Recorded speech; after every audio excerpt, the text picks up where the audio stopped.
네, 오늘 시장이 좋지 않습니다. 이런 가운데 그나마 선전을 하고 있는 종목군들이 제약 바이오 쪽이 될 텐데 오늘 마침 또 좋은 코너를 준비를 한 것 같습니다. 시의적절했던 것 같은데 타임폴리오 자산운용 ETF 본부의 이정욱 부장과 함께 제약 바이오 쪽에 대해서 자세한 내용 알아보는 시간 마련을 했습니다. 어서 오세요. 네, 안녕하십니까. 네, 먼저 ETF 쪽에서 보자면은 제약 바이오 쪽의 ETF 출시가 요즘 계속해서 이어지고 있다고요? 네, 맞습니다. 네, 네. 현황이 구체적으로 어떻습니까? 최근에 그 코엑트 바이오 헬스케어 네. ETF가 삼성 그 헤지에서 나왔고요. 오늘 이제 저희가 타임폴리오 자산운용에서 K바이오 액티브 ETF가 출시되었습니다. 네, 그렇군요. ETF가 지금 신규 ETF가 기획에서 상장까지 한 3개월 정도 걸린다 이런 얘기를 들었거든요. 네, 맞습니다. 그쪽에 대해서 좀 구체적으로 설명을 네, 해주신다면요. 이게 최근에 이제 바이오 네. 섹터가 좀 관심을 받다 보니까 많은 분들이 이제 이렇게 관심을 받으니까 이제 ETF가 생기는 게 아니냐라고 많은 생각을 하시는데 네. 실제로 이 ETF가 기획에서부터 상장까지 진행되는 데는 짧게는 한 3개월, 뭐 길게는 한 반년 정도가 소요가 됩니다. 상품 개발하는 것과 이제 뭐 절차를 이제 통과하는 거래소 뭐 이런 절차를 통과하는 데까지 걸리게 네. 되는데요. 그렇기 때문에 사실 지금 상장되고 있는 뭐 저희 ETF도 포함해서 다 연초나 아니면 1분기 정도부터 실제로 준비가 시작되었다라고 생각을 할 수 있을 것 같습니다. 작년에는 없었던 이제 바이오 ETF들의 상장이 이제 올해 이어지고 있는 것은 네. 일단 올해 이제 바이오 섹터가 반등할 만한 어떤 기초적인 팩터들이 마련이 됐기 때문에 그렇다라고 생각할 수 있겠는데요. 먼저 첫 번째로 이제 올해 이제 휴미라라는 블록버스터 약물이 특허가 만료가 되면서 네. 미국에서부터 이제 이 약품에 대한 바이오 시밀러가 이제 출시가 되고 있습니다. 그렇기 때문에 이게 한 1년에 한 20조에서 25조 정도 매년 팔리고 있는 상품이기 네. 때문에 굉장히 큰 시장이고 이 시장이 이제 새로 열렸기 때문에 우리나라의 셀트리온이라든지 아니면 삼성 바이오로직스 같은 이제 바이오 시밀러 회사들이 좀 다시 한번 성장의 발판을 네. 마련할 수 있다라는 점에서 일단 올해 바이오 섹터가 좋지 않을까라고 연초부터 전망이 좀 있었고요. 두 번째로 이제 2차 전지 섹터가 지난해까지 상당히 많이 올랐고 올해도 이제 많이 올랐는데 이제 만약에 이 2차 전지 섹터에서 자금이 빠져나간다면은 네. 이제 어떤 섹터로 들어갈 수 있을까라고 생각을 해봤을 때 2차 전지 섹터가 올해만 해도 사실 10배 정도 오른 종목들이 있고 종목들마다 다 다르긴 하지만 그런 많은 성장성을 보여줬던 섹터이기 때문에 이 섹터에서 나간 돈들이 좀 성장성이 좀 높아 보이는 섹터로 들어갈 거라고 생각하는 건 사실 당연한 얘기잖아요. 그렇죠. 네, 그래서 뭐 기타 올드 산업에 들어가기보다는 항상 미래 성장성이 좀 기대가 되었던 바이오 섹터로 들어갈 것이다라는 전망들이 또 연초부터 있었습니다. 네. 그리고 셋째로 코로나 팬데믹 기간 동안 많은 신약 개발 업체들이 임상 진행을 못 하고 있었습니다.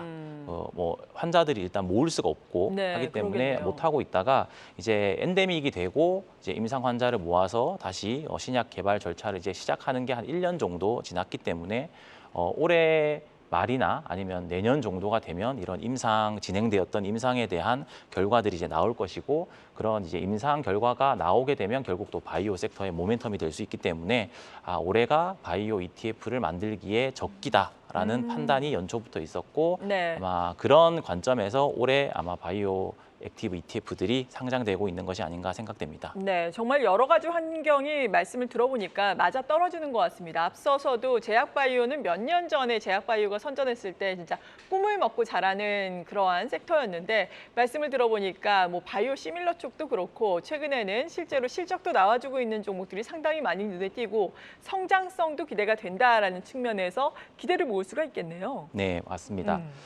사실 저희 그 나라의 네. 그 바이오 섹터가 사실 펀더멘탈이 좀 바뀌기 시작한 것은 이제 바이오 시밀러 시장이 이제 개화되면서 이었던 것 같습니다. 네. 이제 셀트리온이라든지 삼성 바이오로직스 같은 이제 대형 바이오 업체들이 실제로 매년 이익을 올리고 있고 네. 만년 뭐 적자를 보인다라는 바이오 섹터의 오명을 사실 이런 종목들이 많이 해소를 해줬고 크게 성장을 한 기업들입니다. 그렇기 때문에 이제 한국 기업들이 이미 이런 바이오 시밀러 시장 등에서 많은 경쟁력을 갖추고 있기 때문에 과거처럼 이제 신약 개발이 되느냐 안 되느냐, 네. 뭐 임상에 성공을 하느냐 실패를 하느냐, 그래서 뭐 라이센싱 아웃이 되느냐 이러한 정말 단기 재료에만 좌우되던 시절과는 좀 다르게 실제로 돈을 벌고 있는 바이오 기업들이 상당히 많다라는 점이 좀 달라진 점인 것 같고요.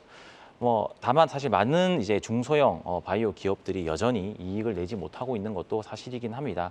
하지만 이제 이런 이제 대형 업체들이 이제 현금 동원력을 가지고 있기 때문에 해외처럼 이제 해외의 많은 이제 빅파마들이 중소형 업체들을 M&A를 해 가든지 아니면 투자를 하는 그런 방식으로 이제 중소형 테크들도 많은 모멘텀을 받고 있는데요.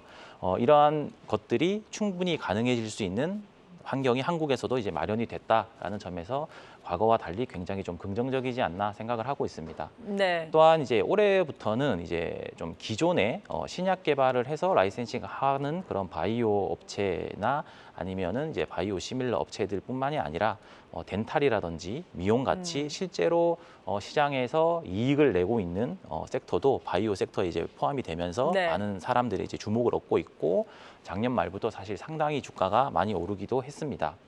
그리고 이제 완전히 이제 새로 등장한 시장도 이제 좀 생겨나고 있는데 이제 소개해드릴 게 이제 의료 AI 시장입니다. 그렇죠. 네, 그리고 이제 비만 치료제 시장도 네. 있겠고요.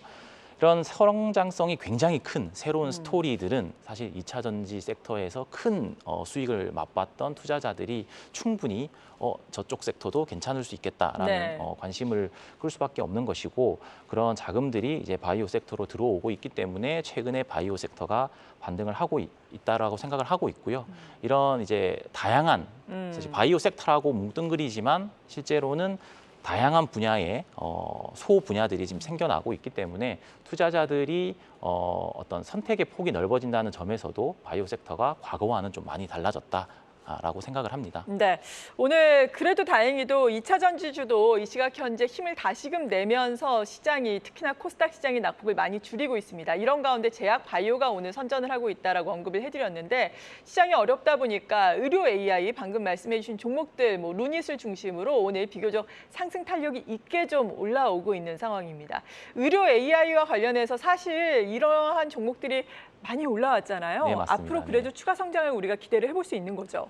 네, 그 의료 AI 종목들이 최근에 많이 단기적으로 많이 올랐기 때문에 네. 사실 많은 분들이 좀 부담스러워하고 이 의료 AI라는 것이 사실 그 저희가 체감할 수 없는 실제로 병원에 가서 제가 치료를 받거나 하지 네. 않는 이상 주위에서는 볼 수 없는 섹터이기 그렇죠. 때문에 좀 사람들이 좀 어려워하기도 하고 하지만 실제로 이게 굉장히 성장성이 높은 시장이라고 저희는 판단을 하고 있고요. 이게 그리고 이제 올해 처음 이제 시작되고 네. 있는 섹터라고 생각을 하셔도 될 것 같습니다. 그리고 이제 기존에 없던 시장이 새로 열린다는 관점에서 이제 올해부터가 시작이 아닐까라고 생각을 하고 있고요.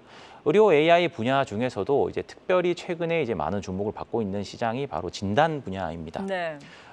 환자들의 엑스레이라든지 CT 사진을 이제 많이 AI 이 소프트웨어가 학습을 하게 되고 또 맥박이라든지 심장 소리 같은 것들 이제 우리 몸의 어떤 데이터들을 다 AI들이 학습을 하게 되면 그 우리 몸의 어떤 장기라든지 심장에 있는 이런 질병들을 AI가 정확하게 진단을 해주는 그런 네. 의료기기나 소프트웨어를 판매하는 기업들이 이제 있는데요. 이게 실제로 임상에서도 그렇고 지금 실제 많은 종합병원들에 이제 도입이 되면서 실제 현장 사례들도 이제 모여지고 있는데 의사보다 더 정확한 수치로 실적 그 진단을 하는 실적을 보여주고 있기 때문에 지금 더 많은 병원 그리고 해외에서도 채택률이 올라가고 있어서 굉장히 성장성이 큰 섹터가 아닌가 생각을 하고 있고요. 네.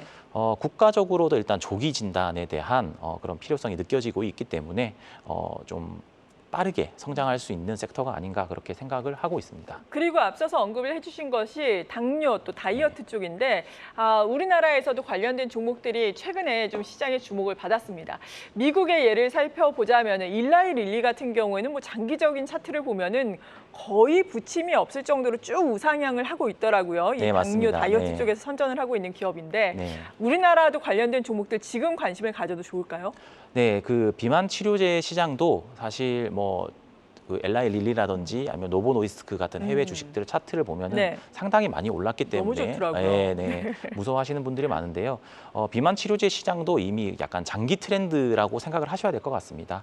이미 그 FDA에서 승인이 난 제품들이 팔리고 있고 그 시장이 이제 얼마나 커질 것인지는 사실 비만 치료에 대한 살에 대한 어떤 사람들의 욕망이 얼마나 큰지를 생각하시면은 뭐 충분히 상상하실 수 있을 것 같습니다.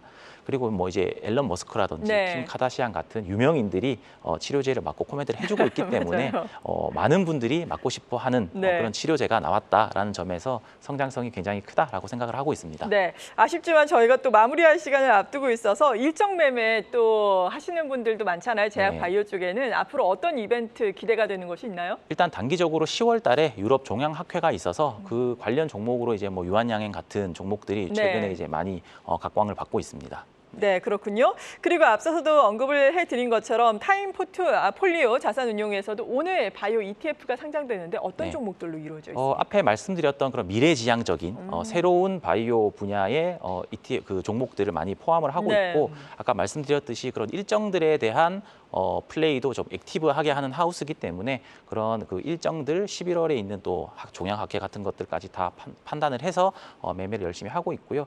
지금 AI 관련돼서는 네. 뭐 뷰노라든지 JELK 이런 종목들 진단 관련된 업체들로 많이 포함을 하고 있고 AI로 이제 신약을 개발한다고 하는 뭐 네. 오로노이라든지 뭐 파로스 아이 바이오, 신테카 바이오 등도 높은 비중으로 편입하고 있습니다. 당뇨 치료제로도 뭐 파이프라인을 보유하고 있는 한미약품, 그다음에 이제 장기 지속형 주사제를 개발하고 있는 뭐 펩트론이라든지 인벤티지랩 같은 종목들도 편입을 하고 있고요. 그다음에 이제 진단 관련해서는 암 진단 키트나 네. 결핵 진단 키트를 개발하고 있는 업체들도 많이 편입을 하고 있기 때문에 많은 관심 부탁드립니다. 네, 직접 투자 관심 있으신 분들은 계속해서 유망 종목 찾아보시면 될 것 같고 그래도 나는 많은 종목을 중심으로 투자 전략을 세우고 싶다라고 하시는 분들은 이렇게 최근 상장되고 있는 바이오 ETF 상품 또 이용해 보시면 좋을 것 같습니다. 오늘 이 시간 타임폴리오 자산운용 ETF 본부의 이정욱 부장과 함께했습니다. 감사합니다. 네, 감사합니다.